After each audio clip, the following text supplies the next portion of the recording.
Jalen Rose. What's up, buddy? I just hope I have a job on Monday after this comes. Well, Jason, when I was in 5th grade, I remember getting a pair of Hirachis because these guys wore them in the first Duke game. And tell me where you were at in your life when they were playing, and how did you get involved with Jalen in the project? I got a call in July or August of last year from a buddy of mine named Aaron Cohen, who I'm not sure if he's in this theater or the other one, but he said that he was going to write a documentary for Jalen about the Fab Five, and they were looking for a director. And being one of the kids who was 14 or 13 years old, pulling his tiny ass shorts down to his hamstrings, so looked like the Fab Five with the rest of my teammates in suburban Boston. Walked into a meeting with Jalen. We sat there, and before he even sat down, I said, "Are we going to tell it warts and all?" And I remember him putting a cup of tea down on the table and taking his jacket off and saying the warts are the most important part. And then we talked for the next hour and 15 minutes about early 90s rap. Nothing about filmmaking. So I left, and I was like, all right, well, that went well. I got to talk to Jalen Rose about it. That's that. And before I got back to my apartment, I got a call in my car, and they said, "Do you want to work with us on this?" And I was like, "Of course." You know, Yeah. Jalen, I love how the film documents how you guys all came together to sign with Michigan. How did everybody come together for the movie? Did you reach out first to Ray and Jimmy, and how did you assemble everybody for the film? Well, we were really excited that ESPN chose to do our story. You know, it's not brain surgery to do the Fab Five story, but no one had done it.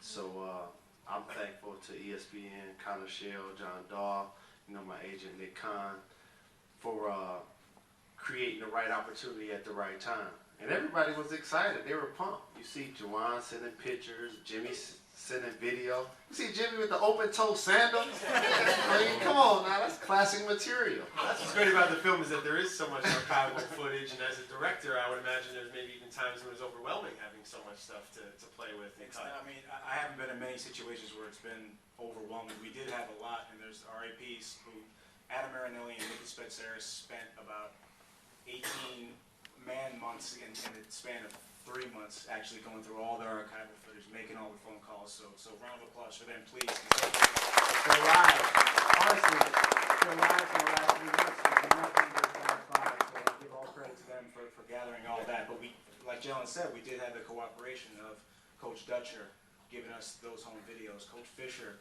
giving us the letters, Jimmy Kane giving us his home videos, Juwan giving us his photos, Jalen's grandmother and mom who should be listed as executive producers on this thing for all their games. So it was a wealth of stuff, and really that's, from the outset, we said that's what's going to make the difference, is not just highlights for 2 hours, but let's get inside these guys' lives. Jalen, how often do you talk to the guys and get a chance to see them still? Actually, I was with Jimmy and Ray yesterday at ESPN. And I want to give a shout to Keith Clinkscale, too, because he helped make that thing possible for me. And he was the guy I talked to about this, and I just wanted to make sure I had a job on Monday. I mean, I'm in there with a Miami Hurricane sweater and a 40 ounce. I'm like, I need a job on Monday. So I really just appreciated all of the guys. They were excited about doing it. And since it was a story about 91 and 93, nothing affected the integrity of the story. It was just never told. So it was just an opportunity for us to tell it, and we were excited about it. We have a standing room only crowd here. We were turning people away, so I'm sure people here have questions for these guys. So I do this for a living. I'll fall back. If anybody has a question for Jalen or Jason, please just raise your hand. We'll call on you right here.